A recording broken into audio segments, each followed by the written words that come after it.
Naquele sertão, meu amigo, até as cigarras tinham parado de cantar. O sol parecia uma moeda incandescente pregada bem no meio do céu, queimando o chão rachado. O vento, quando vinha, só trazia poeira e folhas secas. Era tempo de seca braba, dessas que fazem o gado cair no pasto e o povo olhar para o céu todo dia, na esperança de uma nuvem que nunca se forma. Numa casinha de barro, afastada da vila, vivia um menino franzino, pés rachados de tanto andar descalço e olhos grandes, cheios de uma coragem que nem ele sabia que tinha.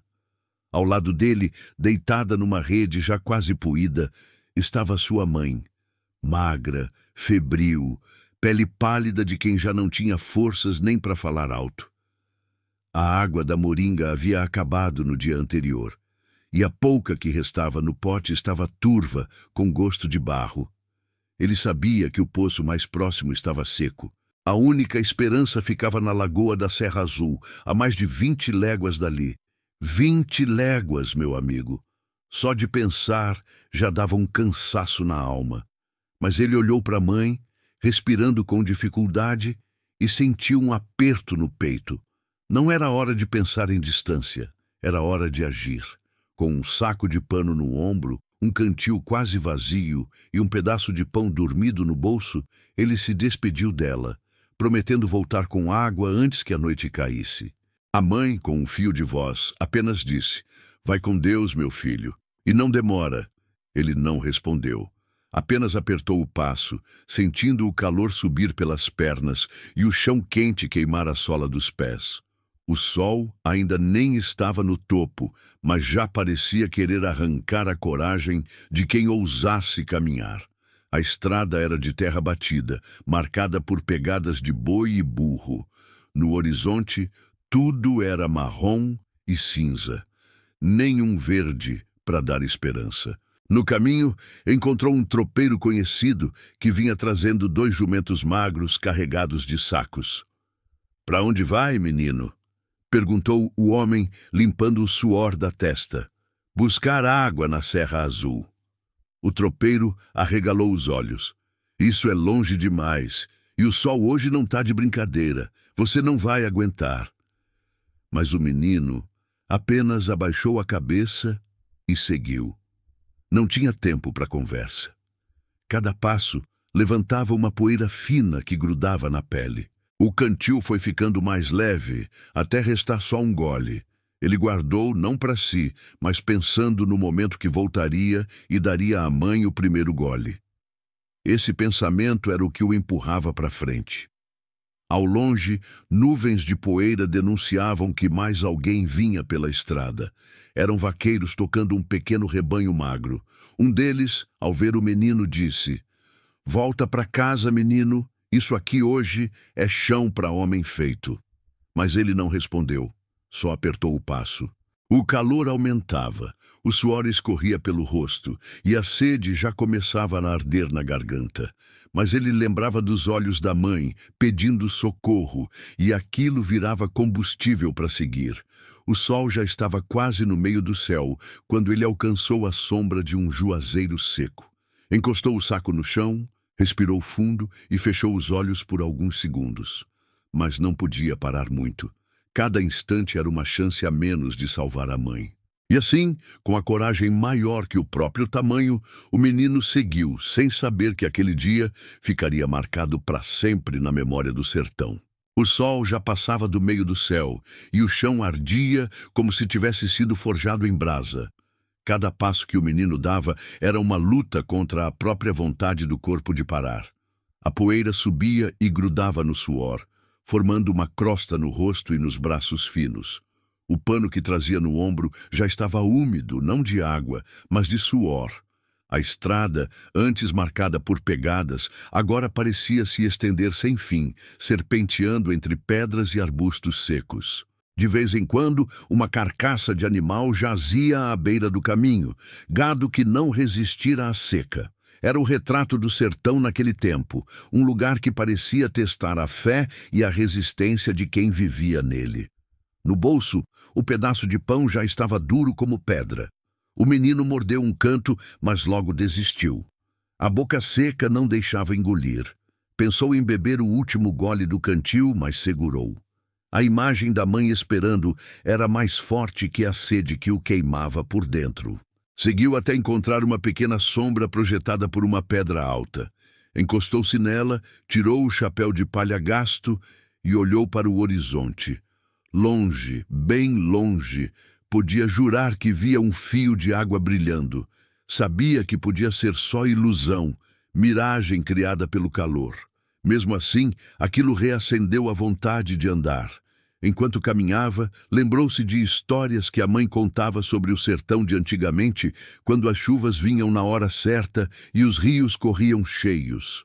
Lembrou também das vezes que ela ficava de pé na porta de casa, olhando para o céu, dizendo: "Um dia, meu filho, a chuva volta."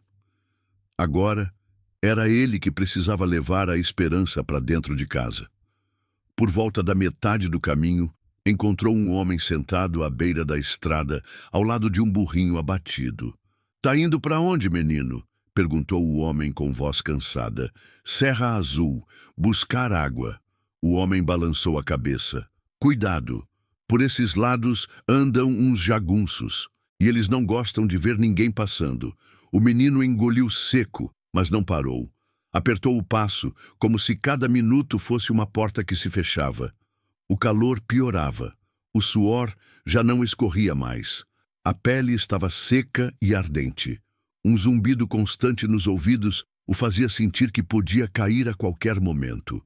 Mas ele mantinha os olhos na estrada, repetindo mentalmente: "Eu volto com água, eu volto com água."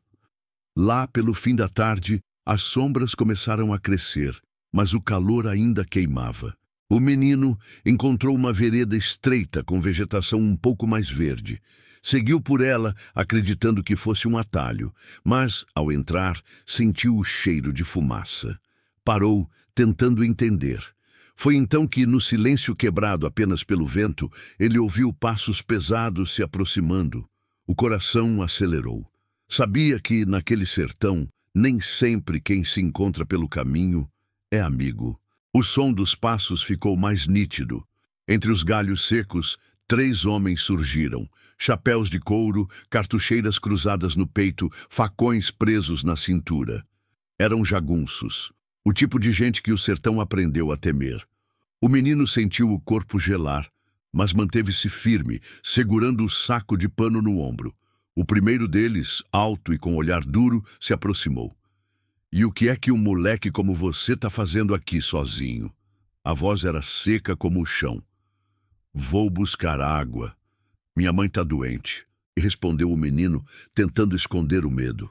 Os outros 2 riram com desdém. "Água?" disse um, cuspindo no chão. "Acha que é só sair pegando assim? Esse caminho passa por terras que têm dono." O menino não sabia o que dizer. Apenas baixou a cabeça. O jagunço alto se inclinou, olhando dentro dos seus olhos. "Pois saiba que nesse sertão tudo tem preço, até o direito de passar. Eu não tenho nada, só um pedaço de pão", disse o menino, tirando o bolso. O homem riu, tomou o pão e jogou para os pés do burrinho deles.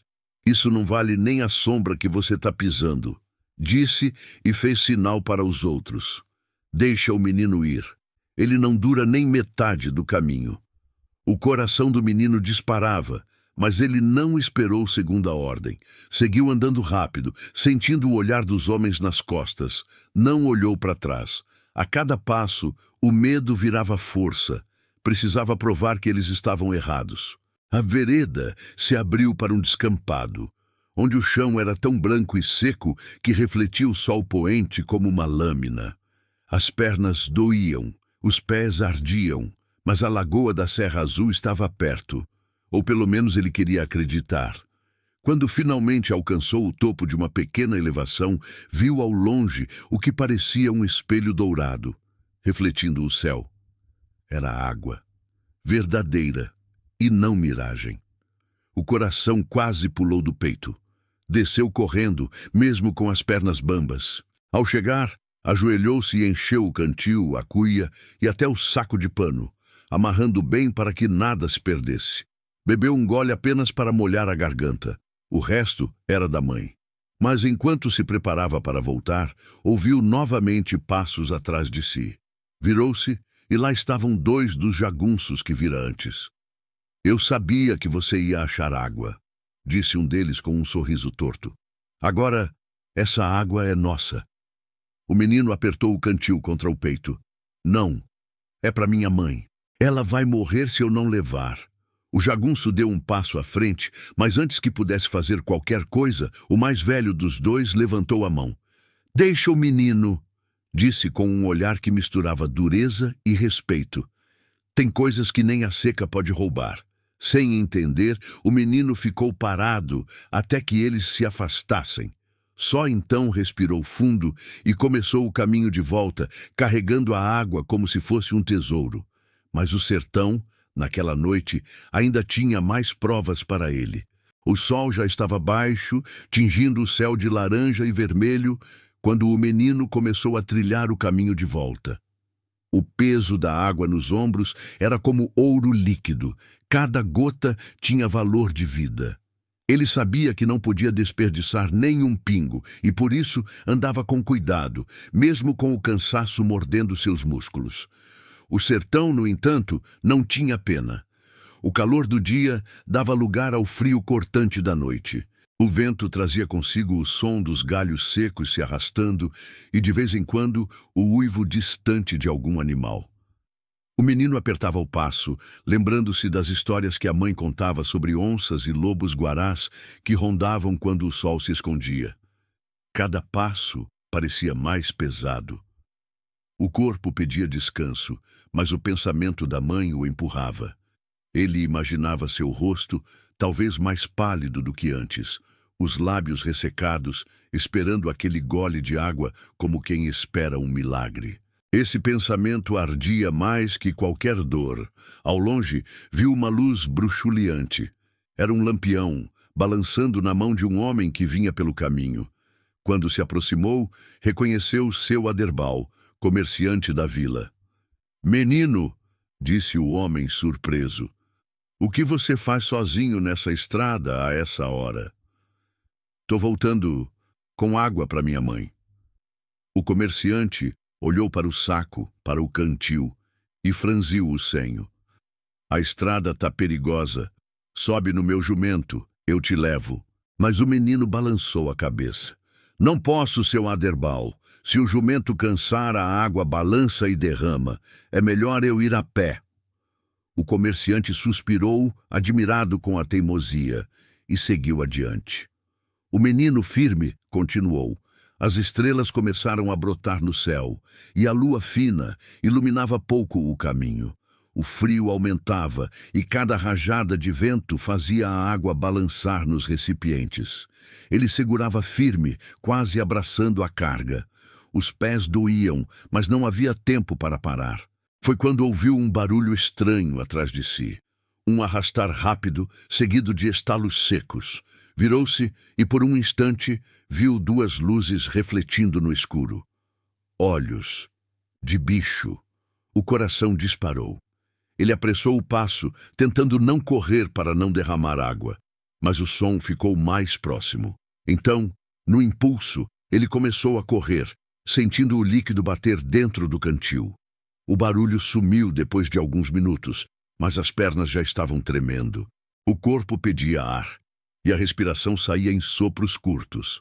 Ao longe, finalmente avistou a silhueta da casinha de barro contra a luz fraca da lua. O peito dele se encheu de alívio. Estava quase lá. Só que, ao se aproximar, sentiu um aperto estranho. Não havia nenhum som vindo de dentro, nem o leve ranger da rede, nem a tosse fraca que ouvira de manhã. O menino parou diante da porta, o coração batendo forte. Apertou o cantil contra o peito, respirou fundo e entrou. O que encontrou ali dentro mudaria para sempre não só a vida dele, mas também a memória do sertão. O menino entrou na casinha com passos cautelosos, o coração batendo tão forte que parecia querer saltar do peito. A luz da lua entrava pela porta aberta, revelando o chão de barro rachado e a rede vazia. Ele engoliu seco, a esperança e o medo misturados. "Mãe!" chamou baixinho. Um suspiro fraco respondeu. Ali, deitada na rede, estava sua mãe. Seus olhos semicerrados se abriram lentamente e um fio de sorriso surgiu, tão tênue que quase se perdeu na penumbra. O menino correu até ela, deixando o cantil e o saco de pano no chão. "Trouxe água, mãe", disse, a voz embargada. "Você vai beber e ficar boa." Ela tentou se sentar, mas fraquejou. Ele a segurou com cuidado, derramando a água no copo que havia encontrado sobre a mesa improvisada. Cada gole que ela tomava parecia devolver vida ao corpo magro e à pele pálida. O menino, aliviado, sentou-se ao lado dela, segurando sua mão. "Meu filho", disse a mãe, com a voz ainda fraca, "você enfrentou o sertão só por mim." Ele apenas sorriu, sem palavras, sentindo a própria emoção transbordar. Lá fora, o vento da noite trouxe um sopro fresco que fez dançar a poeira da casa. O sertão parecia mais silencioso, quase em respeito ao sacrifício daquele menino. No dia seguinte, os vizinhos vieram ver a família. O menino contou sobre a jornada, sobre o calor, a sede, os jagunços e a determinação que o fez continuar. Todos ficaram impressionados. Alguns choraram, outros bateram palmas silenciosas. A história se espalhou pelo vilarejo e pelas fazendas vizinhas, tornando-se lenda viva do sertão. Ele, pequeno em estatura, mas gigante em coragem, passou a ser lembrado não apenas como filho dedicado, mas como símbolo de força, esperança e amor incondicional. Cada criança que ouvia sua história aprendia que, mesmo no sertão mais seco e cruel, o amor podia mover montanhas, atravessar léguas e enfrentar até a própria morte. E a mãe? Ela se recuperou, fortalecida pela coragem daquele filho. Nunca mais reclamou do calor ou da sede. A cada olhar que lançava para ele, havia gratidão silenciosa e uma lembrança viva do dia em que o sertão inteiro pareceu parar para observar a bravura de um menino que só queria salvar a mãe. Assim, meu amigo, é o sertão. Áspero, duro, implacável, mas capaz de mostrar que a coragem verdadeira nasce no coração dos pequenos, na persistência diante do impossível e na força do amor que desafia até a própria seca. E foi assim que aquele menino se tornou lembrança viva, inspiração eterna, e prova de que o sertão não apenas testa, mas também guarda para sempre os feitos daqueles que ousam enfrentar tudo por amor.